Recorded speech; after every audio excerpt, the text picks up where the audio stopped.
যেহেতু হঠাৎ করে এটা আরোপিত হয়েছে আমাদের উপরে, এটা হঠাৎ করে আমাদের উপর আরোপিত হয়েছে। সো আমরা সাথে সাথেই আমাদের সকল অংশীজন, আমাদের গার্মেন্টস সেক্টরের ক্রেতা, আমাদের বিমান, সিভিল এভিয়েশন, বাণিজ্য মন্ত্রণালয় এবং সকলকে নিয়ে আমি গতকাল নিজে মিটিং করেছি।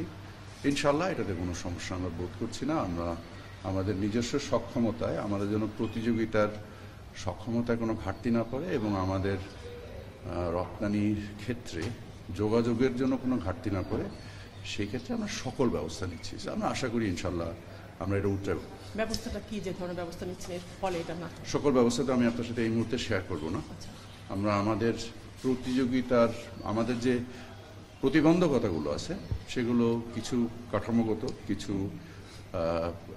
খরচের দিক দিয়ে আমরা এই সকল জিনিসকে সমন্বয় করে আমাদের সক্ষমতা বৃদ্ধি করব এবং আমরা আশা করি ইনশাল্লাহ আমি এটাতে কোনো সমস্যা দেখছি না। আমরা এই মুহূর্তে বিবেচনা করছি না।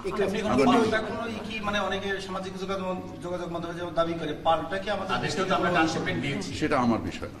আমার বিষয় হচ্ছে বাণিজ্যিক সক্ষমতা। আমি বাণিজ্যকে কিভাবে অন্তর্ভুক্তিমূলক এবং এটার যেহেতু প্রতিযোগীমূলক কিভাবে করতে পারি, আমি সেটার মধ্যে নির্দিষ্ট থাকি এবং আমি সেখানেই নিজেকে নিয়োজিত রাখতে পারি। কত ছিল এখানে আমাদের আসলে 3টা পোর্ট ব্যবহার করে আমাদের যে বাণিজ্য কত আমাদের মোরলেস অ্যাবাউট 40 থেকে 50,000 টন মতো ম্যাটেরিয়াল বাই রোডে এখান থেকে ভারতের বিভিন্ন পোর্ট, বিশেষত দিল্লি, কলকাতা এবং ব্যাঙ্গালোর, কিছু এই পোর্টের মাধ্যমে আমাদের রপ্তানি হতো। আমরা আশা করি যে এই ম্যাটেরিয়ালটা আমরা নিজেরাই ক্যারি করার সক্ষমতা বৃদ্ধির মাধ্যমে আমাদের এই সমস্যা অতি দ্রুত সমাধান। ইউরোপিয়ান কান্ট্রিগুলোতে যেহেতু বেসিক্যালি ইউরোপিয়ান, আমি দেশের সংখ্যায় মধ্যে আপনাকে বলতে পারছি না, আমি ধারণা করে কথা বলবো। হ্যাঁ, না ভুটান নেপালে তো যেত না। ভুটান নেপালে ট্রান্সশিপমেন্ট তো রাস্তার যেটা যাচ্ছে সেখানে তো আমাদের কোনো সংকট তৈরি হয়, শুধু এটা এয়ারপোর্ট রিলেটেড একটা সংকট তৈরি। মার্কিন যুক্তরাষ্ট্রের ওই নতুন আরেকটা খবর আছে যেটা নিয়ে বাংলাদেশের জন্য একটা ছিল, এখন নতুন খবরের ব্যাপারে একটু প্রতিক্রিয়া চাই আপনার।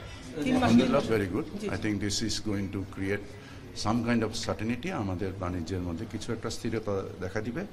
আমরা এই মুহূর্তে আমি ডক্টর খলিল, প্রধান উপদেষ্টা, যিনি হাই রিপ্রেজেন্টেটিভ এবং আমাদের নিরাপত্তা উপদেষ্টা, ওনার সাথে আমি আলোচনা করে আসলাম।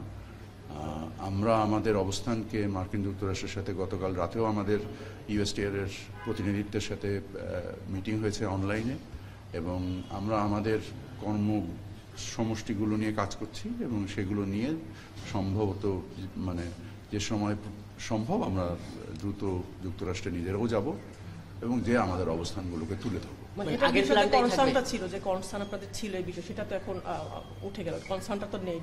এটা তো যেহেতু সাময়িক একটা স্থগিতাদেশ এসছে, এটাকে দীর্ঘমেয়াদে আমাদের যে করণীয়গুলো আছে তাদের তো আকাঙ্ক্ষা তো শেষ হয়ে যায়নি। আকাঙ্ক্ষাগুলোকে আমরা আমাদের দ্বিপাক্ষিক বাণিজ্যের উপরে ভিত্তি করে আমরা কতটুকু করতে পারবো সেই সিদ্ধান্তগুলো আমরা বিশ্লেষণ করছি এবং সেই অনুযায়ী আমরা সিদ্ধান্ত নিই। এই 3 মাসে কি এগুলোই যে সিদ্ধান্ত আপনারা নিয়েছিলেন আগের মতো প্ল্যান যেভাবে আগে নেওয়া হয়েছিল কমানো বা সেই প্ল্যানগুলোই থাকবে নাকি একটু সময় পেয়ে? মূল আকাঙ্ক্ষা তো ওই জায়গায় যে আমাদের বাণিজ্য ঘাটতির কিভাবে সমন্বয় করা যায়, আমরা সেই পরিপ্রেক্ষিতে কাজ করছি। 3 মাসে এটা সম্ভব হলে তারপর পরবর্তীতে হয়তো সম্ভব করতে হবে। আচ্ছা, থ্যাংক ইউ ভেরি মাচ।